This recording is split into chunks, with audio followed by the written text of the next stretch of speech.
అందరికీ నమస్కారం. నేను మీ క్లినికల్ సైకాలజిస్ట్ రామగంగ మానస. సో ఈరోజు మనం మాట్లాడబోయే టాపిక్ ఆటిజం. ఇందులో ఎర్లీ సైన్స్ ఏంటో చూద్దాం.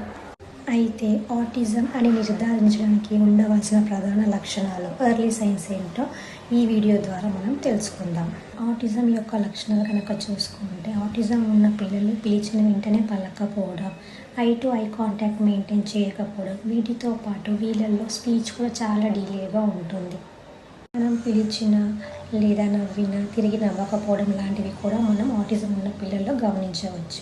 ఆటిజం ఉన్న పిల్లల్లో దగ్గర 2 years అయినా కూడా మాట అనేది సరిగా రాకపోవడం, దాంతోపాటు మనం చెప్పింది అర్థం చేసుకోకపోవడం లాంటి ప్రాబ్లమ్స్ ఫేస్ చేస్తూ ఉంటారు.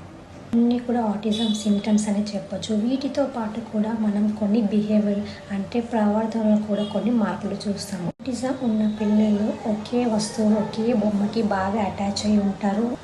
అటాచ్ అయిన వస్తువుతో బాగా ఆడుకోవడం, రిపీటెడ్గా ఒకే యాక్టివిటీ చేస్తూ ఉంటారు.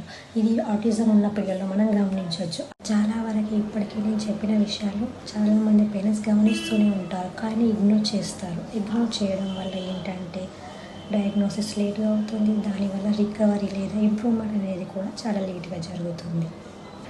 ఇవన్నీ సిమ్టమ్స్, లక్షణాలు మీరు మీ పిల్లల్లో కనుక గమనించి ఉంటే వెంటనే క్లినికల్ సైకాలజిస్ట్ని అప్రోచ్ అవ్వండి. For more updates, please do follow this page. Thank you.